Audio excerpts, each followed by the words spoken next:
نیچا کر دیتا ہے۔ نکاح انسان کی پاکیزگی کا سبب بنتا ہے۔ نکاح کیا ہے؟ نبی فرماتے ہیں اے نوجوانوں کے گروہ، تم نے جو نکاح کی استطاعت رکھتا ہے اسے چاہیے کہ وہ نکاح کرے، اور جو نکاح کی استطاعت نہیں رکھتا ہے اس کو چاہیے کہ وہ روزہ رکھے، کیونکہ روزہ شہوت کو توڑ دیتا ہے، روزہ شہوت کو توڑ دیتا ہے۔ اے میرے عزیزوں، پیغمبر اسلام نے کیا فرمایا؟ نبی نے فرمایا النکاح من سنتی فمن رغب عن سنتی فلیس منی، نکاح میری سنت ہے اور جس نے میری سنت سے اعراض کیا، روگردانی کی، چہرہ پھیرا، فلیس منی، وہ مجھ سے نہیں ہے، وہ میرے طریقے پہ نہیں ہے۔ یہ پیغمبر اسلام فرما رہے ہیں، یہ مدینے والے مصطفیٰ فرما رہے ہیں۔ نبی فرماتے ہیں نکاح آسان کرو، زنا دشوار ہو جائے۔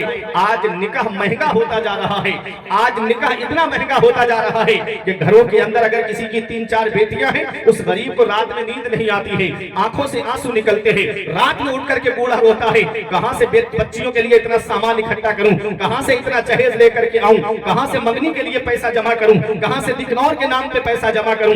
اللہ اکبر، پہلی بار لڑکی کو دیکھنے آتے ہیں تب 10-12 لوگ آتے ہیں، کہاں سے 400 روپے کی مزدوری کرنے والا، آٹو رکشہ چلا کے بچوں کا پیٹ بھرنے والا، دوسروں کے گھروں میں مزدوری کرنے والا، 400-500 روپے کما کر کے لا کر کے گھر کا خرچہ بھی اسی میں ہے، وہیں بچیوں کے شادی کے لیے جوڑنا بھی اسی میں ہے، کہاں سے اتنے پیسے لا کر کے جمع کریں جو اپنی بچیوں کے ہاتھ پیلے کر سکے۔ وہ بچیاں رات میں اپنے باپ کا رونا دیکھتی ہیں، وہ بچیاں رات میں اپنی ماں کے آنسو دیکھتی ہیں۔ اے لوگوں، کیا پیغمبر اسلام کو اس کی تکلیف نہیں پہنچتی ہوگی جب مسلم بیٹیاں بستر پہ آنسو بہاتی ہوں گی، جب مسلم بیٹیاں بستر پہ روتی ہوں گی تو میرے نبی کو کیا تکلیف نہیں پہنچتی ہوگی؟ ارے میرا پیغمبر تو وہ ہے کہ جنگ بدر میں جب 70 قیدی گرفتار کر کے لائے گئے، کوئی جیل نہیں تھی مسلمانوں کی، مسجد نبوی کے صحن میں لٹا دیا گیا، سگے چچا حضرت عباس بھی ان میں موجود تھے، ان کے بند کس کے بندے ہوئے تھے۔ پیغمبر اسلام تھوڑی دیر آرام کے لیے لیٹے، ان کے کراہنے کی رونے کی آواز جب نبی کے مقدس کانوں میں پہنچی تو آقا باہر تشریف لائے، ارشاد فرمائے میرے صحابہ ان کے بند کھول دو، ان کے کراہنے سے مجھے تکلیف پہنچ رہی ہے،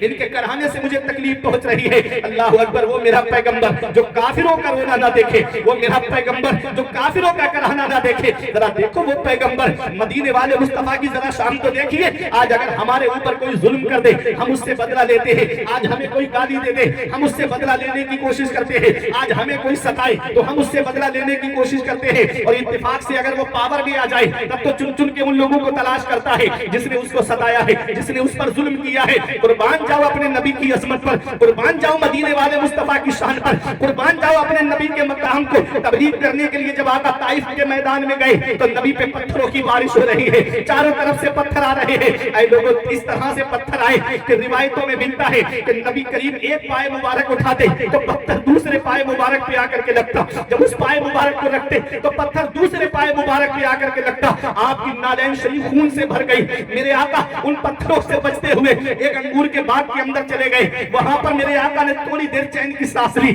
ہوا کے فرشتے نے آ کے کہا آقا مجھے اجازت دے دو میں ان کو پہاڑوں سے ٹکرا کے مار دوں۔ پانی کے فرشتے نے کہا آقا مجھے اجازت دے دو اتنی بارش کروں کہ یہی ڈوب کر کے مر جائے طائف والے۔ حضرت جبرائیل علیہ السلام نے کہا آقا مجھے اجازت دے دو، یہ طائف دو پہاڑوں کے بیچ میں پہاڑ ملا دیتا ہوئے مر جائیں گے۔ تو سنو اپنے نبی کی عظمت پہ قربان جاؤ۔ آقا فرماتے ہیں میں اس دنیا میں قہر و غضب بن کر نہیں آیا ہوں، میں تو سارے جہان کے لیے رحمت بن کے تشریف لایا ہوں، میں تو سارے جہان کے لیے رحمت للعالمین بن کے تشریف لایا ہوں۔ میرا امام پکار کر کے کہتا ہے میرے امام نے بڑا اچھا پیغام ہم کو دیا ہے کہ یہ وہی ہیں جو بخش دیتے ہیں، یہ وہی ہیں جو بخش دیتے ہیں، کون ان جرموں پہ سزا نہ کرے۔ اے لوگوں کی عظمت پہ قربان جاؤ، نبی کے دین پہ پتھر پھینکنے والے نگاہوں کے سامنے، نبی کو ستانے والے نگاہوں کے سامنے، نبی پہ ظلم کرنے والے نگاہوں کے سامنے، اور جب سوچو مکے سے جس قوم نے نبی کو ہجرت کرنے پہ مجبور کر دیا، اے میرے عزیزوں ذرا اپنے ذہن کو قریب تو کریے گا۔ پیغمبر اسلام نے مکہ چھوڑا ہے، مدینہ تشریف لائے ہیں، سن ہجری 8 میں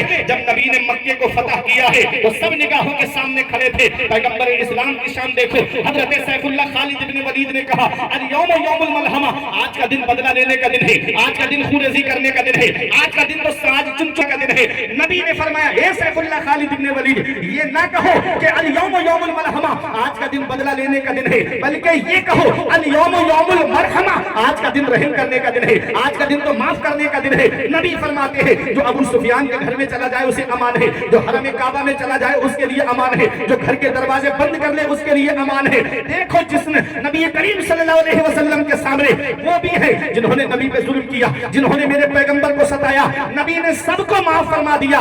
ہند آئی ان کو بھی معاف فرما دیا، وحشی آئے انہیں بھی معاف فرما دیا. ابو سفیان آئے, ان کو بھی معاف فرما دیا. اعلیٰ حضرت کی نظر پڑی, بریلی سے پکار اٹھے, یہ وہی ہے جو بخش دیتے ہیں, یہ وہی ہے جو بخش دیتے ہیں. کون ان جرموں پہ سزا نہ کرے, دل کو ان سے خدا جدا نہ کرے, بے کسی لوٹ لے خدا نہ کرے.